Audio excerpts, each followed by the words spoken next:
Hey guys, what's up? It's Cooper Brothers in Arms. Today, and I know I'm not in usual attire. I don't have one scrap of Brothers in Arms memorabilia apparel on me, except for I do have it on me.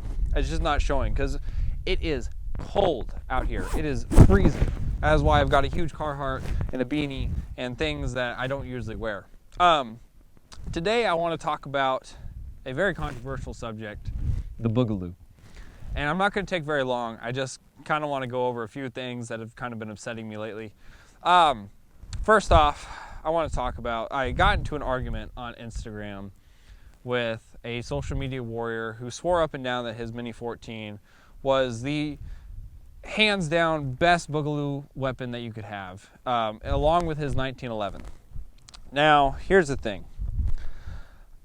I tried to use logic and reason to explain to him my thoughts on it, not even to really convince him, just to kind of have a discussion with him on what I thought was a better loadout or what I would use as a loadout. And it got not really heated on my part, but he got very upset, and I ended up I just stopped replying because it just wasn't worth my time. But I wanted to kind of talk about that real quick. So here I have a Mini 14 and an AR-15. And I kind of want to talk about why I don't think that the Mini 14 is a great Boogaloo weapon. And the first thing I want to talk about is probably the most apparent to most people, just customizability. All right, because you can take this AR-15 right here, and it is a very stock AR-15. This is a Bushmaster XM15-E2S. And it is, I mean, as stock as they come. Okay, like they were carrying these things around in Vietnam, it looks like. Not really. For all those social media warriors, they're going to attack me for saying that. I know this is not a Vietnam era AR-15 or M16. But, you know, this is a very basic gun. But if I were to just do a few tweaks to this thing, or a lot of tweaks to this thing, I could.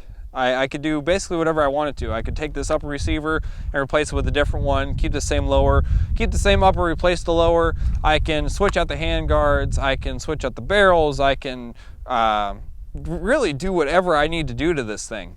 And that's going to be great during a Boogaloo type situation. I hate even saying it anymore because it's so overused, but you know, I guess that's the term we're using. But you can do basically anything you want to this gun.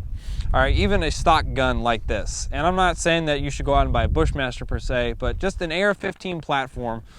It's lightweight, you can do anything you want to it. Great gun.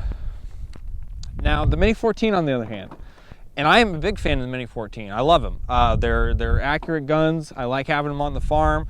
They're a great truck gun for me. You can put optics on them. They're just not as customizable. Like you can't put a grip on here or a light or a laser.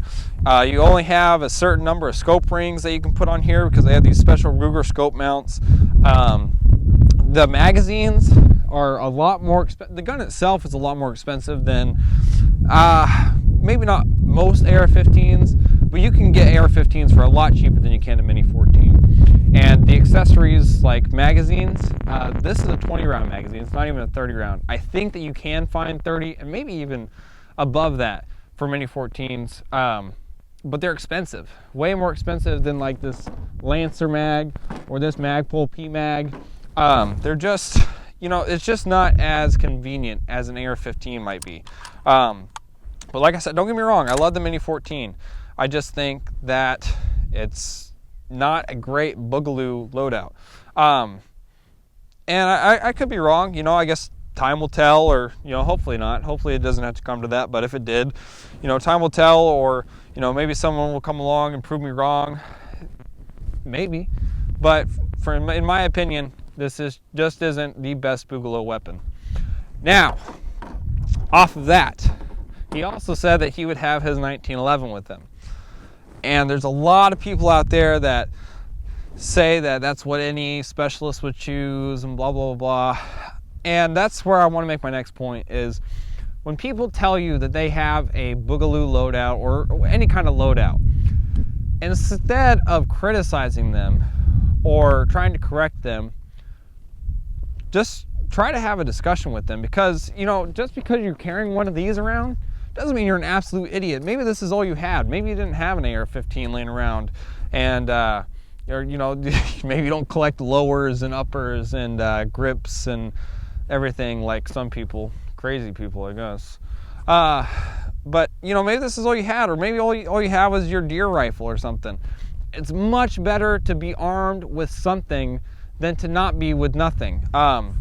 So don't give people a hard time just because they choose a different weapon than you. Because like my loadout, if I was going to go into any guerrilla warfare combat situation, would probably be an AR-15, maybe not exactly like this. I'm not actually a big fan of AR-15s, M16s with carry handles. I like kind of a flat top design. But this is, you know, this is a reliable piece of equipment here. So I wouldn't mind carrying this. I just have more preferable options. And then this Glock 17 or a Glock 19 is also a great choice if you're, you know, looking for something that's reliable and durable and effective. And you know, let's just shoot these guns real quick. Let's just figure out what we're dealing with here. I'll go set up a couple targets and we'll come back. We'll shoot these guns just a little bit.